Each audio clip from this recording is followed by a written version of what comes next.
जय हिंद दोस्तों, स्वागत है आप सभी का आपके अपने यूट्यूब चैनल जैकपुर फाइंस पे। तो आपका यहाँ पर मैं आज 3 तारीख है, आप देख पा रहे हैं 3 तारीख का मॉर्निंग असेंबली लेकर आए हैं। तो वीडियो काफ़ी इंपॉर्टेंट होगा, शुरू से लेकर अंत तक बने रहिए। साथ ही साथ यदि आप हमारे चैनल पे पहली बार विजिट कर रहे हो तो चैनल को सब्सक्राइब करके बेल आइकन को प्रेस कर लीजिए ताकि आने वाली हर एक वीडियो का नोटिफिकेशन आपके मोबाइल पर जाए। यहाँ पे देखिए, आपसे कहा जा रहा है कि सबसे पहले एक मोटिवेशन है आपके लिए। आनंद और खुशी का जीवन केवल ज्ञान और विज्ञान के आधार पर नहीं संभव है। और ये जो कहा था, किसने कहा था? डॉक्टर सर्वपल्ली राधाकृष्णन का ये कथन है। ठीक है, तो आज का जो महत्वपूर्ण दिवस, जन्मतिथि, पुण्यतिथि, ये सब क्या है इसके बारे में जानेंगे। आज है 3 दिसंबर और गगनचुंबी इमारत दिवस है। आज क्या है? गगनचुंबी, जो बड़ी बड़ी इमारतें बनती है जो लगता है कि आसमान को छू रही है, तो उसी का दिवस मनाया जा रहा है। 3 सितंबर को प्यारेलाल रामप्रसाद शर्मा का जो है वो हिंदी सिनेमा के प्रसिद्ध संगीतकार जोड़ी लक्ष्मीकांत प्यारेलाल में से एक हैं। प्यारेलाल का जन्म 3 सितंबर 1940 को हुआ था। ठीक है, हो गया। और ऐतिहासिक घटना की अगर हम बात करेंगे तो ऐतिहासिक घटना में 3 सितंबर 1783 को ग्रेट ब्रिटेन संयुक्त राज्य अमेरिका ने पेरिस की संधि पर हस्ताक्षर किया, जिससे अमेरिकी क्रांति युद्ध औपचारिक रूप से समाप्त हो गया। तो ये तो हो गया इतिहास के बारे में। अब आते हैं डायरेक्ट, सबसे पहले हम लोग क्विज़ करेंगे, उसके बाद जो भी एक्स्ट्रा सवाल होगा वो हम लोग देखेंगे। क्विज़ की अगर हम बात करेंगे तो यहाँ पर आप लोगों का मॉर्निंग असेंबली क्विज में सबसे पहले क्लास 1 से लेकर 5 तक में जो सवाल पूछे जाएंगे वो है आपका, एक गुफा में 32 चोर दिन भर करते हैं काम, रात को करते आराम, कोई बताएगा इनका नाम? तो दांत। दांत कितनी होती है? 32 होती है ना। राजा का विलोम रंक होता है, याद रखिएगा। रानी बिल्कुल भी नहीं होगा, वो स्त्रीलिंग पुल्लिंग हो जाएगा। ठीक है। क्रिकेट में कुल कितने खिलाड़ी होते हैं? 11 होते हैं। तो सभी लोग कमेंट कर कर हमें बताइए कि फुटबॉल टीम में कितने खिलाड़ी होते हैं। ठीक है, सब लोग कमेंट करके जल्दी से बता दीजिए कमेंट बॉक्स में फुटबॉल में कितने खिलाड़ी होते हैं। नींबू और संतरा में कौन सा विटामिन पाया जाता है? तो नींबू और संतरा में सी, यानी कि खट्टे फलों में, याद रखिएगा, खट्टे फलों में जो विटामिन पाया जाता है वो विटामिन सी ही पाया जाता है।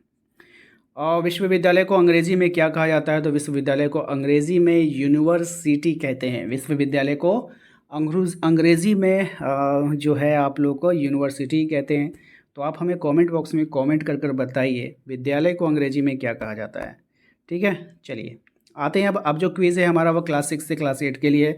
जनसंख्या की दृष्टि से झारखंड का सर्वाधिक बड़ा जिला कौन सा है?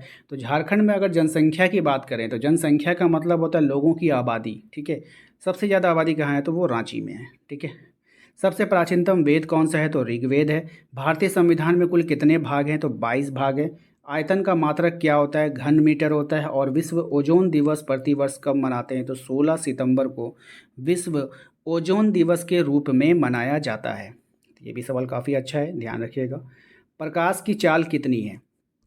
अब यहाँ पर देखिए, प्रकाश की चाल कितनी है आपको बताना है। तो 3 लाख, याद रखिएगा, 5 जीरो है ना, 5 जीरो है तो 3 लाख, 3 लाख किलोमीटर प्रति सेकंड। भारत में चर्चित महिला खिलाड़ी भानु भाकर का संबंध किस खेल से है? निशानेबाजी, यानी कि शूटिंग से। निशानेबाजी को अंग्रेजी में क्या बोलते हैं? शूटिंग बोलते हैं। ब्रह्म समाज के संस्थापक किसे माना जाता है? तो राजा राम मोहन राय को माना जाता है। भारत पाकिस्तान के बीच अंतर्राष्ट्रीय सीमा रेखा को किस नाम से जानते हैं? तो रेड क्लिफ रेखा के नाम से जानते हैं। ठीक है। और विश्व पर्यावरण संरक्षण दिवस प्रतिवर्ष कब मनाया जाता है? तो 26 नवंबर को विश्व पर्यावरण संरक्षण दिवस मनाते हैं। ठीक है, तो ये था आपका कक्षा 1 से कक्षा 12 तक का क्विज था। ठीक है। अब इसके बाद यहाँ पर कुछ इम्पोर्टेंट्स स्टोरी टाइप का होता है जो आपको मोटिवेट करता है, तो आप लोग प्लीज़ इसको भी पूरा देख लीजिए। यहाँ पर जो है शब्द का महत्व के बारे में, जो शब्दें होती है उनके महत्व के बारे में बताया गया है कि डॉक्टर कलाम जी ने एक बार बच्चों को अपने बचपन की एक घटना बताई। उन्होंने बच्चों से कहा कि जब मैं छोटा बच्चा था तब रोज़ मेरी माँ हम सब के लिए खाना बनाया करती थी। एक रात की बात है, माँ ने सब्जी रोटी बनाई और पिताजी को परोस दी। मैंने देखा रोटी बिल्कुल जली हुई थी। मैं ये सोच रहा था कि किसी ने ये बात नोटिस नहीं की या नहीं की। मेरे पिता ने वो रोटी बिना कुछ कहे प्रेम से खा ली और मुझसे पूछा, बेटा आज स्कूल का दिन कैसा रहा?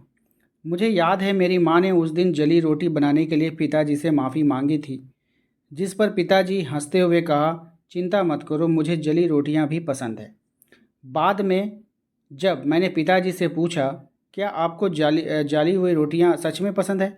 पिताजी ने सर हिलाते हुए कहा, एक जली हुई रोटी किसी को कुछ नहीं बिगाड़ सकती, लेकिन जले हुए शब्द बहुत कुछ बिगाड़ सकते हैं।